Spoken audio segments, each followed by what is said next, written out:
Hello, bienvenue sur C0. Aujourd'hui, journée tutoriel, comment acheter du Solana sur le réseau Solana, donc en DeFi, finance décentralisée. Donc en créant son wallet sous le réseau Solana en utilisant le wallet le plus populaire de ce réseau qui s'appelle Phantom. Et ensuite, on va regarder comment utiliser Raydium qui va permettre d'acheter de la crypto-monnaie, voire faire du farming pour ceux qui sont fans du farming. Programme complet, donc reste avec nous, on y va. Let's go!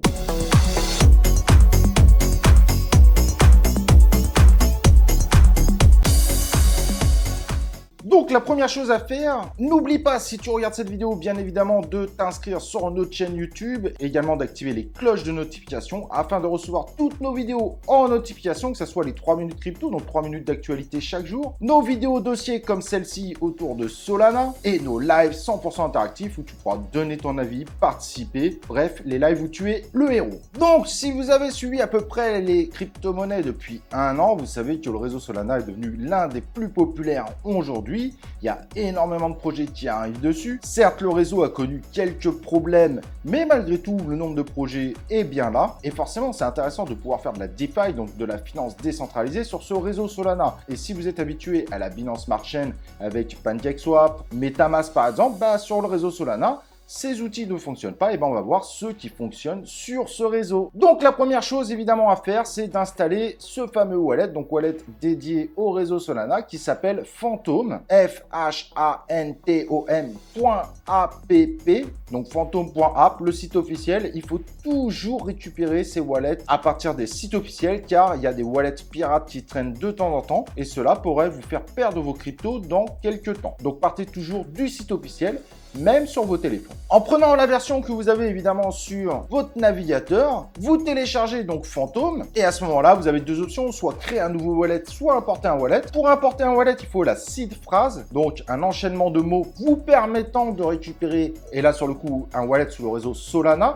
Soit vous créez un nouveau wallet, donc allez, on y va, on crée un nouveau wallet. Et là, vous avez la seed phrase. Alors là, je l'affiche pas à l'écran, bien que c'est un faux wallet que j'ai créé, je l'utilise pas. Vous cliquez pour enregistrer la seed phrase, et ça, c'est très important. Enregistrez bien cette seed phrase, donc un enchaînement de mots. Car si vous n'avez pas la seed phrase dans le futur, vous ne pourrez jamais la récupérer. Vous ne pourrez jamais récupérer votre wallet. Mais par contre, ne donnez jamais cette seed phrase à n'importe qui, même si c'est quelqu'un qui vous fait croire qu'il va vous aider, parce que toute personne qui a cette seed phrase peut prendre le contrôle total de votre wallet. Donc si quelqu'un vous dit « Attends, je vais t'aider, donne-moi la seed phrase », vous oubliez, c'est une escroquerie. Personne ne peut vous demander ça, bien évidemment. Cette seed phrase est le saint graal, je dirais, de votre wallet. Il faudra également évidemment créer un mot de passe. Et le mot de passe, c'est purement pour votre ordinateur. Ça veut dire que ce mot de passe concerne votre wallet sur votre ordinateur pour vous y connecter plus rapidement parce qu'évidemment, mettre une seed phrase à chaque fois, c'est juste impossible.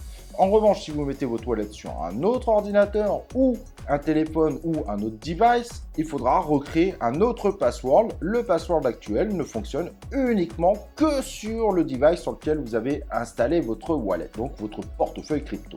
Quand vous l'installez sur ordinateur, par exemple sur Brave ou Google Chrome, n'oubliez pas d'aller sur la petite icône puzzle et donc à côté de votre wallet Phantom, vous cliquez sur la petite épingle de façon à ce qu'il soit tout le temps visible. Sinon, vous allez devoir à chaque fois aller sur puzzle, ensuite Phantom. Bon, c'est un peu plus long et c'est dommage. Là, l'avantage, c'est que ça l'affiche continuellement sur votre navigateur. C'est quand même beaucoup plus simple d'utilisation. Donc voilà, vous avez un wallet très simple.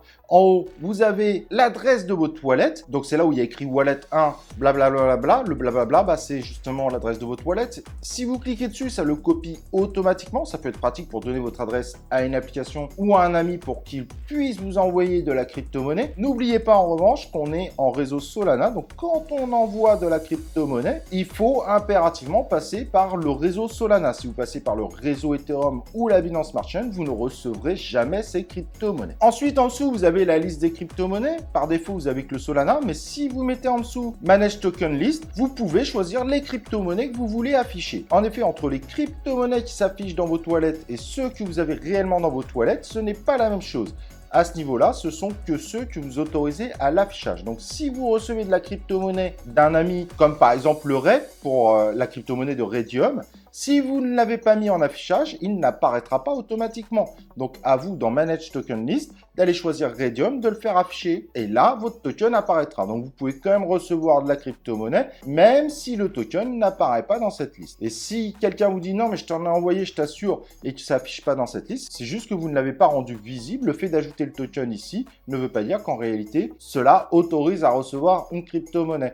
Votre wallet peut recevoir n'importe quelle crypto-monnaie. C'est juste un problème d'affichage. Alors, pour faire des opérations, il va vous falloir du Solana. Si vous n'en avez pas, vous avez la possibilité en mettant Deposit d'en acheter directement par carte bleue. Sinon, vous passez par un exchange qui autorise évidemment l'envoi des sols, donc crypto-monnaies de Solana, en réseau Solana sur Gate.io. Parfait, vous avez le lien en description si vous n'êtes pas inscrit. Ça vous permettra d'envoyer du sol en réseau Solana sur votre wallet, donc en indiquant l'adresse de wallet que vous avez en haut. La CryptoSol est obligatoire, c'est celle qui permet de payer les frais de gaz. À chaque fois que vous faites une transaction ou une action sur la DeFi, il faudra payer des frais de gaz. Et sur le réseau Solana, les frais de gaz se payent en sol. C'est exactement la même chose que sur le réseau Ethereum, les frais de gaz se payent en ETH, ou sur la Binance Smart Chain, où les frais de gaz se payent en BNB. Et donc, pour envoyer de la crypto-monnaie, c'est très simple. Vous cliquez sur la crypto-monnaie que vous voulez envoyer. Ensuite, à ce moment-là, vous avez envoyé et il suffit d'indiquer l'adresse où envoyer votre crypto-monnaie. En n'oubliant pas de demander à la personne qui veut recevoir cette crypto-monnaie de vous donner une adresse du réseau Solana et surtout pas une adresse du réseau Ethereum, donc ERC20,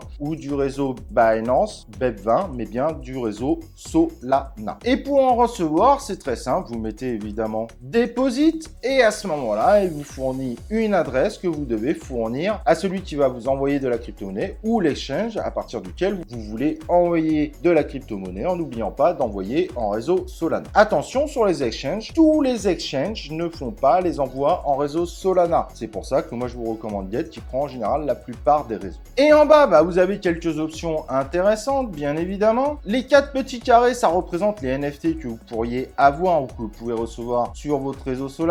Ça peut être utile de savoir ce que vous avez, voire de les gérer. Au milieu, les 2 flèches, c'est un petit swapper, mais vous ne pouvez pas swapper dans toutes les crypto-monnaies, mais vous avez quelques possibilités. Ça vous évite de passer par un exchange décentralisé, comme Raydium qu'on va voir juste après. L'espèce d'éclair va vous présenter l'ensemble des activités que vous avez effectuées sur votre wallet. Et le dernier onglet, ce sont les configurations, mais qui sont au final très intéressantes. Si vous descendez dans les configurations, vous aurez la possibilité de récupérer votre seed phrase et également la possibilité d'avoir une clé privée. Ça, c'est quand on a plusieurs wallets au sein même de notre fantôme. Vous allez voir pourquoi. Et donc, la transition est super. Sur les 3 petits traits en haut à gauche, vous avez la possibilité de créer ou de connecter un wallet Solana, exactement un peu de la même façon que ce qu'on a fait, avec du coup la possibilité d'avoir 2, 3, 4 wallets directement sur votre plugin si vous voulez faire des opérations séparées. Cependant, petit rappel, à chaque fois que vous allez créer un nouveau wallet, n'oubliez pas d'aller dans les configurations, récupérer la seed phrase et pourquoi pas la clé privée. Ça vous permettra tout simplement de pouvoir retrouver vos wallets, surtout si vous avez un crash dans le futur de votre device. Comme vous pouvez le voir, c'est pas si compliqué que ça en soi. C'est pour ça qu'on va passer maintenant à Raydium. Raydium est ce qu'on appelle un exchange décentralisé. C'est très simple d'utilisation. Ceux qui connaissent Pancake ne sont pas du tout perdus. Pancake Swap. Et donc, si vous voulez acheter une crypto-monnaie, et là, vous avez toutes les crypto-monnaies du réseau Solana, il vous suffit d'aller sur Swap à gauche. Et là, vous avez donc la crypto-monnaie du haut et la crypto-monnaie du bas. La crypto-monnaie du haut, c'est celle que vous êtes prête à échanger, en gros, à vendre pour avoir la crypto-monnaie du bas, pour celle que vous avez envie d'acheter, de recevoir en retour. Vous avez quelques indicateurs qui sont en dessous.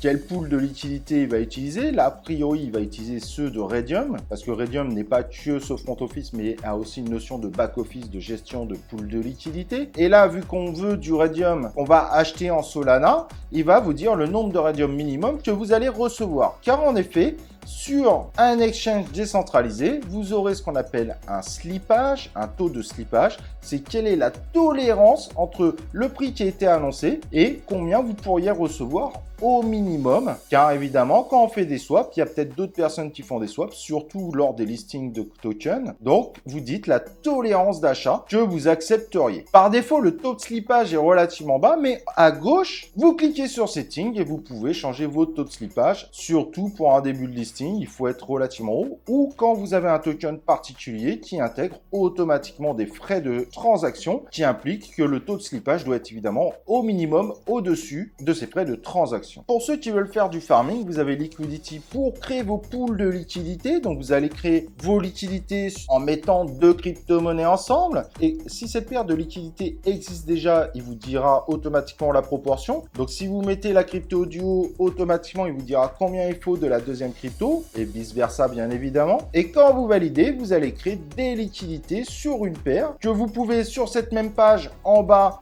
détruire si vous voulez récupérer les deux crypto-monnaies, ou que vous pourrez dans la partie pool à gauche investir dans les pools déjà existants. Si jamais vous voulez lancer votre propre crypto-monnaie en Solana, il faudra créer vos propres pools de liquidités, mais ceux-ci ne s'afficheront pas forcément dans pool, mais ça permettra à votre crypto-monnaie d'avoir une valeur sur le marché et d'être tradable. Quand vous insérez évidemment vos liquidités dans un pool de liquidités, vous aurez, comme vous le voyez ici, potentiellement une récompense de participer à la liquidité. Ici, pour le Solana USD, on vous propose 15% par an. Et le jour où vous voulez récupérer vos liquidités de ce pool de liquidités, il suffira tout simplement de les enlever au même niveau. Et ensuite, de séparer vos crypto-monnaies qui sont toujours sous forme de paires. Donc, cette fois dans la partie liquidité. Voilà, j'espère que ce tutoriel t'aidera énormément à entrer dans l'univers de Solana. C'est relativement simple, c'est très proche de ce qu'on peut voir sur PancakeSwap. N'hésite pas à laisser un commentaire si tu as d'autres questions autour de ça. Ça sera évidemment un plaisir de te répondre. N'oublie pas le like sur la vidéo. Et nous, on se retrouve évidemment pour une prochaine vidéo de C0.